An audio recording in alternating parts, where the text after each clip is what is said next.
ACoS can go down while profit goes down too. Now, ACoS is important, but it's important to understand what was happening in the past and now why are so many brand owners still stuck with the ACoS as the main and only metric. It is not a problem if it's the one of the many metrics or KPIs that you follow, but if the only metric that you drive your decisions off of, that can be counterintuitive, and you can actually lose money by reducing your ACoS. Now, for years, it was the only metric that we as advertisers and brand owners had, and it was the only way to judge the success of the account. So I remember several years ago, the only important thing was like, hey, I can get your ACoS down to 10%. And similar as on Google, these many other individuals and companies are sending you emails like, I can get you ranked #1 on Google. That sort of stuff. That was the same with the ACoS. So but it was a simple metric like ACoS is down, it's very low. It means thumbs up. If it's high, you're doing a crappy job with ads. But obviously that's not the case anymore, because now we have all these other tools and analytics like through Amazon Marketing Cloud. And in general, I think the overall knowledge about Amazon advertising has increased significantly, which is a great thing. So the problem with ACoS that I wanted to talk about is that ACoS is a ratio. It's not a profit signal. Yes, you can calculate what your target ACoS can be based on your COGS and other fees. When you take everything into account, you calculate your profit margin, and you can see what's your target ACoS. Okay, so to have whatever 10 or 15 or 20% margin, and that's cool. You shouldn't be you shouldn't stop doing that. That's correct math, and you have to know your numbers before you even start advertising on Amazon. You have to plan your product launch budgets, as I already covered in previous videos. But it's not a single metric that you need to follow. But I still keep hearing this like, okay, what can we expect during the product launch? We want to have our ACoS down. It's just not realistic. I'm not going to go there. It's a separate video. Because if you just stick to the ACoS, you can make impulse decisions. So you can go into your campaign manager and see like something is like you want to have ACoS of 20%, and you see something that's 35, and you reduce the budget, you reduce the bids, hoping to bring the ACoS down, and you are bringing ACoS down. But what happens is that you actually limit your overall sales.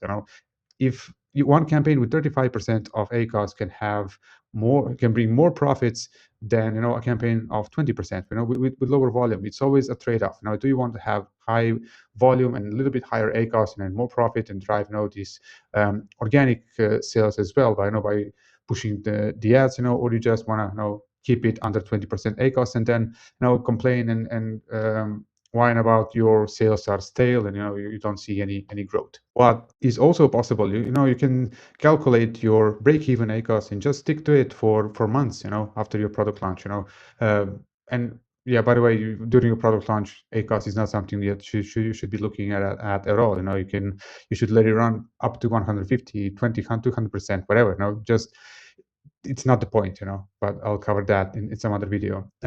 So you have to account for organic rank. So I would gladly run ads at the break-even ACoS, because okay, you're not losing money, you're not winning any money through ads, not earning any money through ads. But then again, that kind of volume that you're bringing with the ads, is helping you with organic ranks as well. And in the long term, it's going to pay off, because eventually you will be lowering slowly and gradually your bids on advertising, and organic ranks will bring you more sales, back basically for free. Another important also fact is that ACoS as a sole metric excludes completely lifetime value of a customer. So that's something that you really need to account if you're selling consumables, and you can have in any other category, just repeat purchases. LTV is something that you have to know, you have to calculate and be willing to go, and there are multiple ways to calculate that, and I also share that as well. You can look up on our YouTube channel. But if you only look at the ACoS and you say, hey, I don't want to have ACoS of 80% to acquire one customer, then but you don't realize maybe that once you acquire that customer, he's going to be staying with you and keep buying for an additional 6 months, or maybe he's going to subscribe and save it. And there you go. It's worth the money, to have this 8%, 80% ACoS, but it's actually, when you calculate the lifetime value, it can easily be like 10% or 14%. But again, it's a ratio, it's not a profit signal. What to look instead? One of the best metrics to look at alongside with ACoS is always your profit margin. But alongside profit margin, the total ACoS is like a metric that can give you some kind of like more precise information on how you're doing and how profitable you are. I suggest that you always stick to the profit margin or how profitable you were previous week and previous 2 weeks, previous months, and that will give you a clear signal, because total ACoS can mislead you. You can have in 1 week you can have 18% of total ACoS, and that can be within boundaries, and then your profit can go down significantly, or it can go up significantly, depending on all the other metrics that are happening in your account, like whatever refunds or these increasing fees. It's just, you have to be careful with that. So it's not only ACoS. I highly suggest total ACoS for the start, but there are other metrics you should be looking at. As I said, if you're into consumables, then LTVs is a must.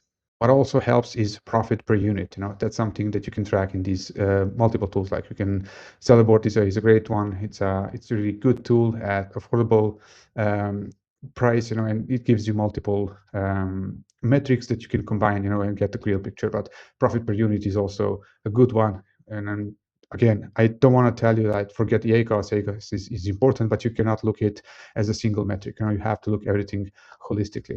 Follow your revenue trends, follow your week over week data, spot that profit, and stick to what's working, and don't obsess over ACoS. Just don't go to your campaign and then go into panic attack whenever you see that a certain campaign has 150 ACoS, especially if it's a sponsored display.